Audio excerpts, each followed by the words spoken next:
Hey, come out and play. I'm gonna teach you some facts today, so say that you'll stay and don't go away and shut up and move along. Chances are, if you are or have been a politically motivated individual in the USA in the past 188 years, you may have a grudge against a high-ranking official. True! And chances are, if you have a grudge against a high-ranking official, that means violent thoughts. And you know what violent thoughts lead to? Apart from school shootings, gaming disorder, and a higher rate of youth rebelliousness in nation-states, these violent thoughts can lead to violence. Today, I will teach you about the presidents of the United States and how almost pure luck helped them dodge some close bullets. Disclaimer, I highly recommend not attempting to murder a high-ranking official, or anybody for that matter. The first on my checklist is also the first assassination attempt ever attempted on a U.S. president, Andrew Jackson.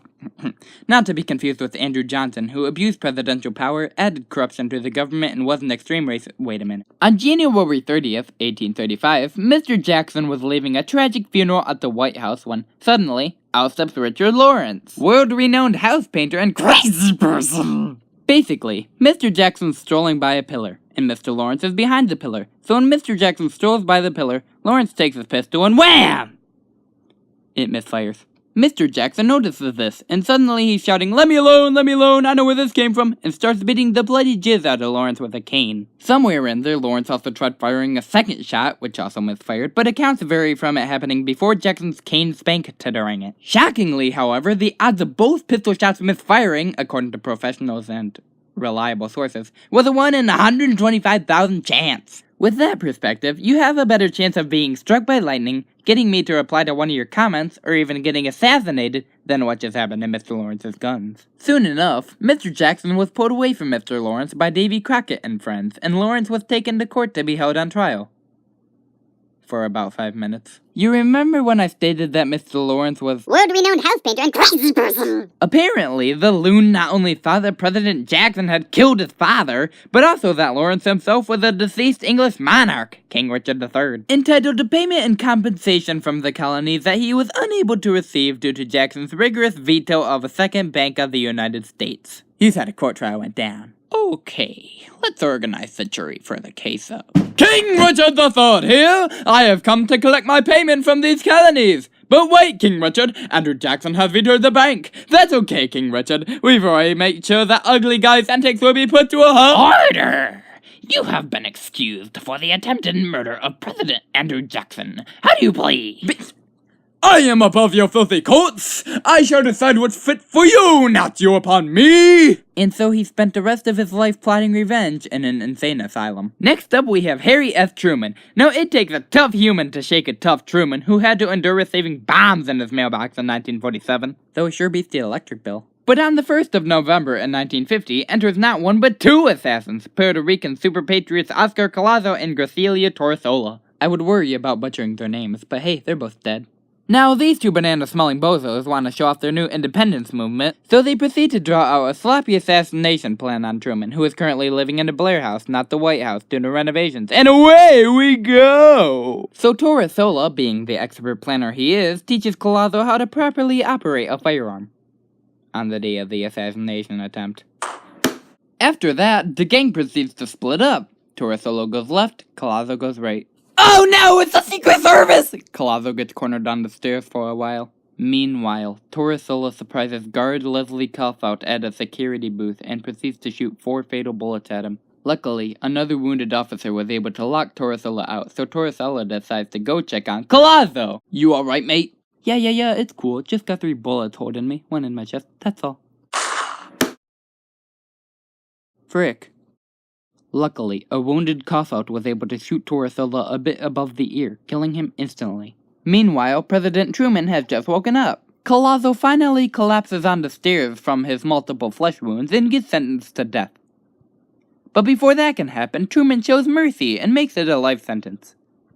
But before that's over, Jimmy Carter just outright frees him in 1979. Probably because Collazo had a worse aim than me playing Canessa.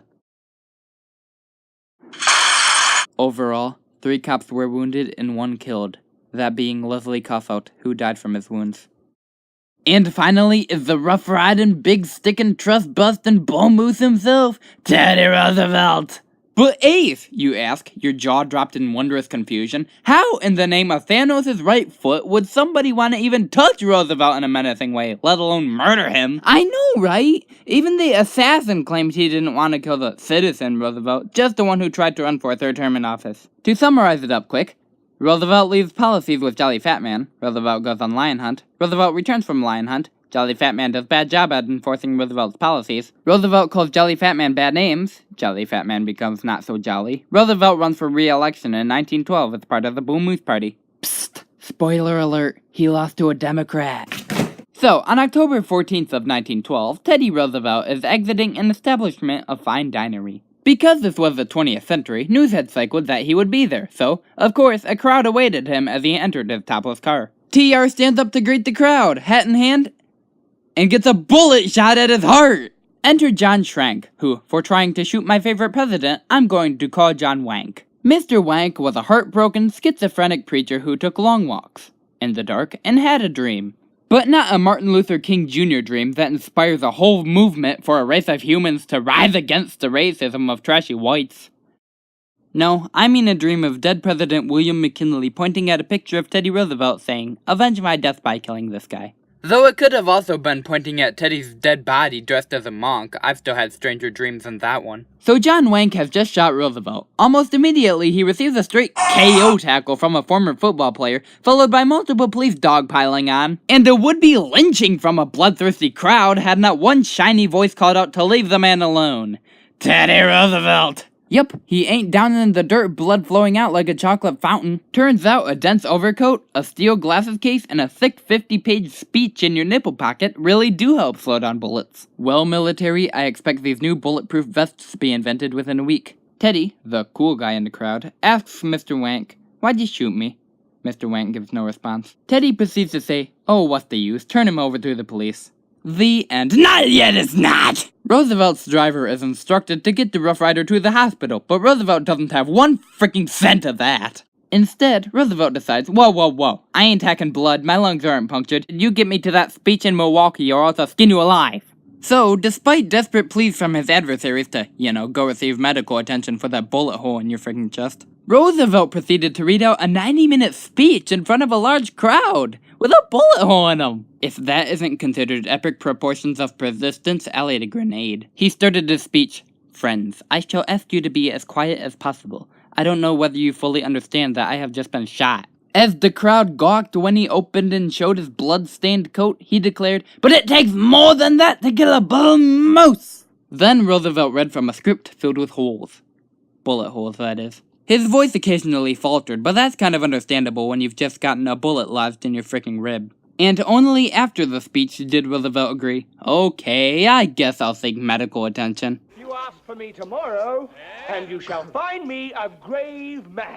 And the doctors concluded that it'd be safer to keep the bullet in there than attempt to remove it, and it stayed there for 7 more years until Roosevelt's eventual death in 1919. Godspeed, Teddy Roosevelt. May the world remember you for the heroic park ranger you truly are.